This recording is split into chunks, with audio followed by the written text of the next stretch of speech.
Hello hi everyone.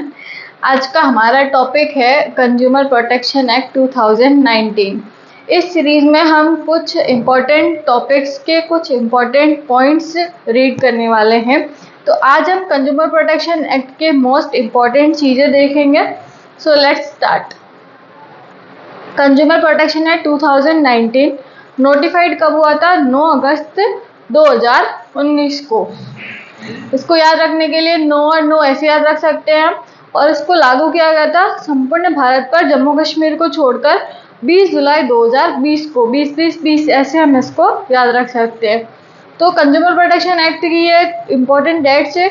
इसमें 8 अध्याय और 107 धाराएं है। एमसीक्यू में कभी कभी ये डायरेक्ट पूछ लेता है कि कितने अध्याय हैं और कितनी इसमें सेक्शंस है। और यहाँ पर जो त्रिस्तरीय अर्ध न्यायिक व्यवस्था है उसमें जो उपभोक्ताओं को संरक्षण प्रदान करने के लिए उपभोक्ता शिकायत करने के लिए जिला आयोग में जा सकता है, राज्य आयोग में जा सकता है, राष्ट्रीय आयोग में अपील कर सकता है। अगर जिला स्तर पर उपभोक्ता के उस संरक्षण नहीं होता है, फिर उसकी शिकायत का निवारण नहीं हो पाता है, तो वो राज्य स्तर पर जाता है, और राज्य स्तर पर भी नहीं हो पाता है तो राष्ट्रीय स्तर पर जाता है, और लास्ट में अगर कहीं पर भी उसकी शिकायत का निवारण नहीं हो पाता है, उपभोक्ता संतुष्ट नहीं हो पाता है, तो फिर वो सुप्रीम कोर्ट में अपनी अपील लगा सकता है। यहाँ पर जो त्रिस्तरीय अर्ध न्यायिक व्यवस्था है कंज्यूमर प्रोटेक्शन एक्ट के अंतर्गत, इसमें जो जिला आयोग है उसमें कितने मेंबर्स होते हैं? एक अध्यक्ष और 2 मेंबर, टोटल 3 मेंबर्स होते हैं। और जो राज्य आयोग होता है उसमें टोटल 5 मेंबर होते हैं, एक अध्यक्ष 4 मेंबर, और इसमें भी टोटल 5 होते हैं, एक अध्यक्ष 4 मेंबर। इनकी उम्र होती है मिनिमम 35, मैक्सिमम 65। यहाँ पे मिनिमम होती है 40 ईयर्स और 67 ईयर्स। यहाँ पर अध्यक्ष की उम्र मिनिमम होगी 70 और जो सदस्य होते हैं उनकी मिनिमम आयु होगी 67। जो जिला आयोग होता है, सबसे पहले उपभोक्ता अपनी शिकायत को लेकर जिला आयोग के पास जाता है। 20 लाख से अधिक अमाउंट की अगर शिकायत है, उससे ज़्यादा पैसों का कंज्यूमर को निवारण करना है, शिकायत करनी है, तो जिला आयोग के पास जाएगा। जिला आयोग के पास जाता है तो जिला आयोग 21 दिनों के अंदर उस शिकायत को एक्सेप्ट कर सकता है और रिजेक्ट कर सकता है। उसके बाद में 30 दिनों के अंदर जो दूसरा पक्षकार होता है उसके पास नोटिस जाता है, और इस जो डेज है उसको 15 डेज तक और बढ़ा भी सकते हैं। तो यहाँ पे जो जिला आयोग से जो राष्ट्रीय आयोग से जाने के जो टोटल दिन होते हैं वो होते हैं 45 डेज। और यहाँ पर जो योग्यता होती है, यहाँ पर जो अध्यक्ष कौन बन सकता है? जिला न्यायाधीश। जो यहाँ पर मेन क्वेश्चन बनते हैं उसमें सबसे पहले तो कितने मेंबर होते हैं? 3, एक अध्यक्ष 2 सदस्य। फिर जो जिला आयोग है वो शिकायत करता है तो वो कितने दिनों के अंदर उसको एक्सेप्ट रिजेक्ट करता है? 21 डेज। फिर अगर उसको निर्णय देना है तो मिनिमम कितने दिनों में निर्णय देना होता है उसकी शिकायत का? मिनिमम 30 डेज में 3 महीने।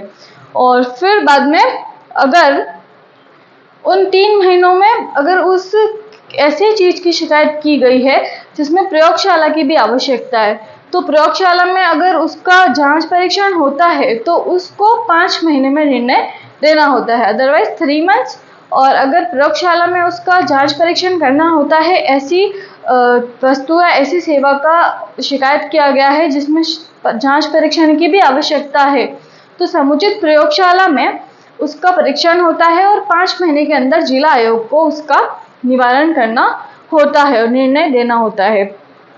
तो यहाँ पे अगर देखें तो 21 दिनों के अंदर एक्सेप्ट रिजेक्ट करना है, फिर 3 महीने के अंदर उसको निर्णय देना है, और अगर 3 महीने के अंदर ऐसी कोई वस्तु है, सेवाएं है जिसका जांच परीक्षण आवश्यक है समुचित प्रयोगशाला में, तो उसका 5 महीने के अंदर उसको निर्णय देना होता है। अगर जिला आयोग से कोई भी उपभोक्ता संतुष्ट नहीं है तो 45 दिनों के अंतर्गत वो राज्य आयोग में जा सकता है।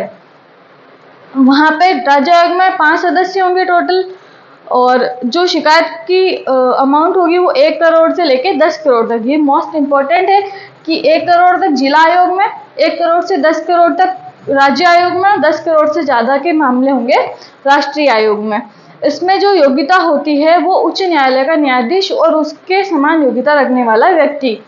और यहाँ पे राष्ट्रीय आयोग में जो अपील करता है उपभोक्ता, तो वहाँ पर जो अध्यक्ष होता है उसकी योग्यता होती है उच्चतम न्यायालय का न्यायाधीश, उसके समकक्ष योग्यता रखने वाला व्यक्ति। तो ये हमारी त्रिस्तरीय अर्ध न्यायिक व्यवस्था है। फिर हमारा आता है उपभोक्ता संरक्षण परिषद। उपभोक्ताओं के अधिकारों का हनन ना हो, उनका संरक्षण करने के लिए उपभोक्ता संरक्षण परिषदें बनाई गई, जिला स्तर पर, राज्य स्तर पर और राष्ट्रीय स्तर पर। सेक्शन लिखे हुए 863। यहाँ पर जो सभा आयोजित करनी होती है जिला स्तर पर, मिनिमम 2 सभा आयोजित करनी होगी और अध्यक्ष जो होगा इसका डिस्ट्रिक्ट कलेक्टर होता है। यहाँ पर भी 2 मिनिमम सभा आयोजित करनी होगी और जो राज्य सरकार के उपभोक्ता मामलों का प्रभारी मंत्री होता है वो राज्य उपभोक्ता संरक्षण परिषद का अध्यक्ष माना जाएगा। और राष्ट्रीय स्तर पर जो केंद्रीय उपभोक्ता खाद्य व नागरिक आपूर्ति मंत्रालय का प्रभारी मंत्री है उसको हम अध्यक्ष मानेंगे। यहाँ पर जो अधिकतम सदस्यों की संख्या है उसमें राष्ट्रीय स्तर पर तो 36 है और जो राज्य स्तर पर है 10, तो कम से कम केंद्र सरकार नामांकित कर सकती है और अधिकतम वो अपनी आवश्यकता अनुसार ले सकती है। और यहाँ पर भी राज्य सरकार की आवश्यकता अनुसार जिला स्तर पर। तो ये उपभोक्ता की संरक्षण की परिषदें हैं। इसमें कुछ इंपॉर्टेंट क्वेश्चंस अधिकारों को लेकर भी पूछे जाते हैं। 6 सामान्य अधिकार है, सुरक्षा का अधिकार, सूचना का अधिकार, क्षतिपूर्ति का अधिकार, चयन का अधिकार। इस तरह से 6 अधिकार है उपभोक्ता के, वो भी मोस्ट इंपॉर्टेंट होते हैं। वीडियो अच्छे लगे तो like share subscribe. Thank you.